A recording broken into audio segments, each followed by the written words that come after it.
आज मैं आपको सर्दियों में खाए जाने वाले स्पेशल लड्डू बनाना बताती हूँ कैसे बनाए जाते हैं। अगर आपको सर्दियों में थकान रहती है, कमजोरी है, शरीर के अंदर एनर्जी नहीं है, सिर में दर्द रहता है, खून की कमी है, कुछ भी काम करने का अगर आपका मन नहीं करता है, तो आज मैं आपको जो लड्डू बनाना बताऊंगी, अगर उसका एक लड्डू भी आपने खा लिया तो आपके शरीर में जो पूरे दिन की एनर्जी और न्यूट्रिशन की ज़रूरत होती है वो भी पूरी हो जाएगी और आपके शरीर में स्फूर्ति आ जाएगी और आप सर्दियों में भी दौड़ दौड़ के काम करना शुरू कर देंगे। तो चलिए देख लेते हैं इसे कैसे बनाया जाता है। लड्डू बनाने के लिए ये हमने 200 ग्राम सफ़ेद तिल लिए हैं, 150 ग्राम कच्ची वाली मूंगफली, 150 ग्राम अखरोट, 500 ग्राम गुड़, 50 ग्राम मखाने, 50 ग्राम काले वाले तिल। तो चलिए बनाना शुरू करते हैं। अब हम सबसे पहले मूंगफलियों को भून लेते हैं। तो मूंगफलियों को हम पैन में डाल देते हैं और मूंगफलियों को मीडियम फ्लेम पर लगातार चलाते हुए भून लेते हैं। ये मूंगफलियां भी हमारी हेल्थ के लिए बहुत ही ज़्यादा फायदेमंद होती हैं। काजू और बादाम में जो गुण होते हैं वो मूंगफलियों में भी होते हैं, इसीलिए आप काजू और बादाम की जगह मूंगफली का इस्तेमाल कर सकते हैं। और मूंगफलियां सस्ती भी आती हैं और इसमें भरपूर मात्रा में प्रोटीन, कार्बोहाइड्रेट पाया जाता है जो हमारी हेल्थ के लिए तो फायदेमंद होता ही है और अनेक रोगों में भी ये बहुत ज़्यादा फायदा करती हैं। इसमें भरपूर मात्रा में कैल्शियम होता है जो हमारी हड्डियों को ताकत देता है। अब ये मूंगफली भुन गई है, मूंगफली के अंदर से चट-चट की आवाज़ भी आना शुरू हो गई है। अब हम फ्लेम को ऑफ कर देते हैं, मूंगफलियों को प्लेट में निकाल लेते हैं। अब हम मूंगफलियों को ठंडा होने देते हैं। अब मूंगफली भुनने की पहचान ये भी है कि देखिए आप एक मूंगफली को हाथ में लें, इसका छिलका उतर रहा है, इसका मतलब मूंगफली भुन गई है। अब हम मूंगफलियों को ठंडा होने देते हैं। अब जो हमने तिल लिए थे उसे भी हम इसी पैन में भून लेते हैं और इसी के साथ हम काले वाले तिल भी डाल देते हैं। ये ऑप्शनल है, अगर आपके पास है तो आप इसका इस्तेमाल कर सकते हैं, क्योंकि मेरे पास तो इस समय रखे हुए थे इसीलिए मैं इसका इस्तेमाल कर रही हूँ। और काले तिल भी हेल्थ के लिए बहुत ही ज़्यादा फायदेमंद होते हैं। अगर आपके पास नहीं है तो आप इसकी जगह 250 ग्राम सफ़ेद तिल का भी इस्तेमाल कर सकते हैं। अब तिलों को भी हम लगातार चलाते हुए भून लेते हैं। तिल भी हमारी हेल्थ के लिए बहुत ही ज़्यादा फायदेमंद होते हैं, क्योंकि इसमें भरपूर मात्रा में आयरन, प्रोटीन, बी कॉम्प्लेक्स पाया जाता है जो हमारी हेल्थ के लिए तो फायदेमंद होते ही है और अनेक रोगों में भी ये बहुत ज़्यादा फायदा करते हैं, जैसे सर्दी, खांसी, जुकाम, जोड़ों का दर्द, बदन दर्द, हड्डियों की कमजोरी। इसीलिए हमें सर्दियों में तिल का सेवन ज़्यादा से ज़्यादा करना चाहिए। हमें ये सभी चीज़ें स्लो मीडियम फ्लेम पे ही भूननी है, क्योंकि जिससे कि ये जले ना। अब ये तिल भी भुन गए हैं, तिल के अंदर से हल्की हल्की खुशबू भी आना शुरू हो गई है और तिल का कलर भी हल्के गोल्डन कलर का हो गया है और ये अपने साइज में भी थोड़े से बड़े हो गए हैं। अब हम इनको भी प्लेट में निकाल लेते हैं और इनको भी हम ठंडा होने देते हैं। अब हम इसी पैन में मखानों को डाल देते हैं और मखानों को भी लगातार चलाते हुए भून लेते हैं। मखाने भी हमारी हेल्थ के लिए बहुत ही ज़्यादा फायदेमंद होते हैं, क्योंकि इसमें भरपूर मात्रा में protein, calcium, potassium, zinc, carbohydrate और फाइबर पाया जाता है जो हमारी हेल्थ के लिए बहुत ही ज़्यादा फायदेमंद होता है और अनेक रोगों में भी ये बहुत ज़्यादा फायदा करते हैं। और इन मखानों को हार्ट, किडनी और ब्लड प्रेशर के पेशेंट भी खा सकते हैं, उनको भी ये बहुत ज़्यादा फायदा करते हैं। जैसे कि किसी को नींद नहीं आने की प्रॉब्लम होती है, उसमें अगर ये मखाने खाएं तो उनको भी ये बहुत ज़्यादा फायदा करेंगे। और इन मखानों को अर्थराइटिस के पेशेंट, जैसे कि घुटनों में दर्द, जोड़ों का दर्द, कमर दर्द जो होता है उसमें भी ये बहुत ज़्यादा फायदा करते हैं। इसीलिए हमें मखानों का सेवन डेली डाइट में किसी न किसी रूप में जरूर करना चाहिए। अब ये मखाने भुन गए हैं और क्रिस्पी भी हो गए हैं। अब मैं आपको दिखा भी देती हूँ, देखिए बस हमें इसी टाइप के भुने हुए मखाने चाहिए। अब ये सभी चीजें भुन गई हैं। अब हम मूंगफलियों को छील लेते हैं। इस तरीके से हम छिलके को निकाल देते हैं। हमने इन मूंगफलियों को भी छील के तैयार कर लिया है। अब हम मूंगफली को मिक्सी के जार में डाल देते हैं। अब हम मूंगफलियों को मिक्सी से ऑन ऑफ करते हुए दरदरा पीस लेते हैं। ये हमने मूंगफली को दरदरा पीस लिया है। अब हम मूंगफली को इस बाउल में डाल देते हैं।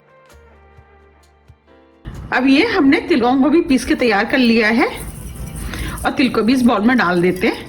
मखाने भी, अब मखानों को भी इसी बाउल में डाल देते हैं। अखरोट को भी हमने दरदरा पीस लिया है। अब हम सभी चीजों को मिक्स कर देते हैं। हमने सभी चीजों को दरदरा इसलिए पीसा है क्योंकि जब हम लड्डुओं को खाते हैं तो इनका क्रंच मुंह में आता है, तो उससे लड्डू खाने में बहुत ही ज्यादा टेस्टी लगते हैं। हमने इसके अंदर घी का इस्तेमाल नहीं किया है, हम इन लड्डुओं को बिना घी के बना रहे हैं, फिर भी ये बहुत ही ज्यादा टेस्टी बनके तैयार होंगे। अगर आपको घी से परहेज नहीं है तो आप इस समय 100 ग्राम घी इसके अंदर डाल सकते हैं, क्योंकि सर्दियों में थोड़ा सा घी भी फायदा करता है। अब हम सभी चीजों को हाथ से मिक्स कर लेते हैं, जिससे कि ये आसानी से मिक्स हो जाएंगे। अब ये सभी चीजें अच्छे से मिक्स हो गई हैं। अब हम गुड़ को भी मेल्ट कर लेते हैं, तो गुड़ को हम इसी पैन में डाल देते हैं। अब हम गुड़ को लगातार चलाते हुए स्लो मीडियम फ्लेम पे मेल्ट कर लेते हैं, जिससे कि गुड़ नीचे तली में लगे ना। अब ये गुड़ भी मेल्ट होना शुरू हो गया है, बस गुड़ को हमें लगातार चलाते हुए पकाना है। गुड़ भी हमारी हेल्थ के लिए बहुत ही ज़्यादा फायदेमंद होता है, क्योंकि इसमें भरपूर मात्रा में आयरन होता है, जो कि हमारे शरीर में जो खून की कमी होती है उसको पूरा करता है, खून को साफ करता है। और जो हमारे शरीर में सर्दियों में जोड़ों में दर्द, मांसपेशियों में जो दर्द होता है उसको भी ठीक करता है। इसीलिए सर्दियों में हमें गुड़ का सेवन जरूर करना चाहिए। मैंने लड्डू के अंदर जिस जिस चीज़ों का इस्तेमाल किया, ये सभी चीज़ें हेल्थ के लिए बहुत ही ज़्यादा फायदेमंद होती हैं। इसीलिए आप एक बार इन लड्डुओं को जरूर ट्राई कीजिएगा, आपको ये लड्डू बहुत ज़्यादा पसंद आएंगे। और इसे बनाना भी बहुत आसान है, झटपट बन के तैयार हो जाते हैं। देखिए बातों ही बातों में ये गुड़ भी मेल्ट हो गया है, बस हमें गुड़ को मेल्ट ही करना है। अब हम फ्लेम को ऑफ कर देते हैं। ये हमने 5 से 6 छोटी इलायची ली है, वो डाल देते हैं और इलायची को मिक्स कर देते हैं। इलायची से लड्डुओं में खुशबू आएगी और लड्डू खाने में भी टेस्टी लगेंगे। और इलायची भी हमारी हेल्थ के लिए बहुत ही ज़्यादा फायदेमंद होती है। अब ये इलायची भी मिक्स हो गई है। अब हम गरम गरम गुड़ को इस मिश्रण में डाल देते हैं।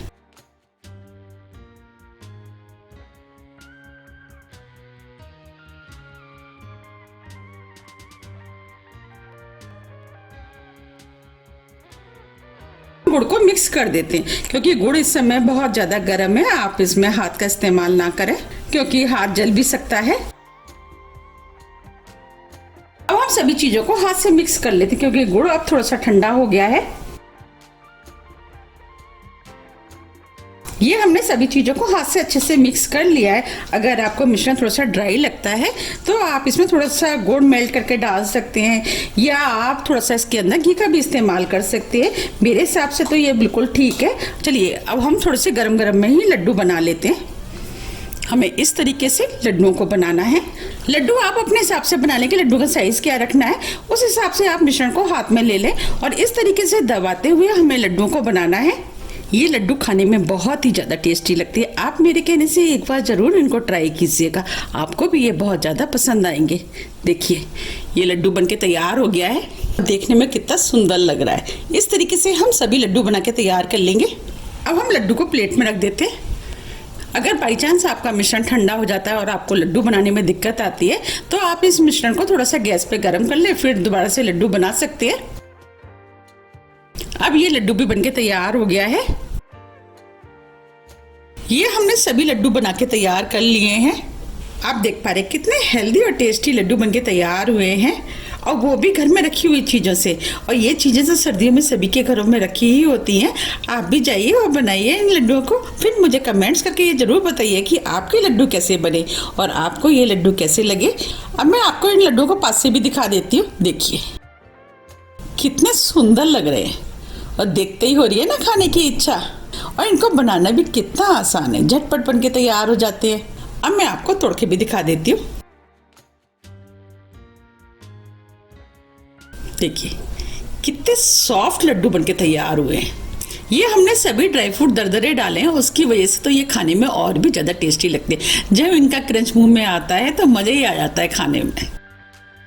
अगर आपने घर में एक बार इन लड्डुओं को बना लिया तो हमेशा बच्चे बड़े सभी आपसे इसी लड्डुओं को बनाने की डिमांड करेंगे। तो आप मेरे कहने से एक बार इन लड्डुओं को जरूर बनाइएगा, कितने बढ़िया लग रहे हैं। मेरी तो अभी खाने की इच्छा हो रही है।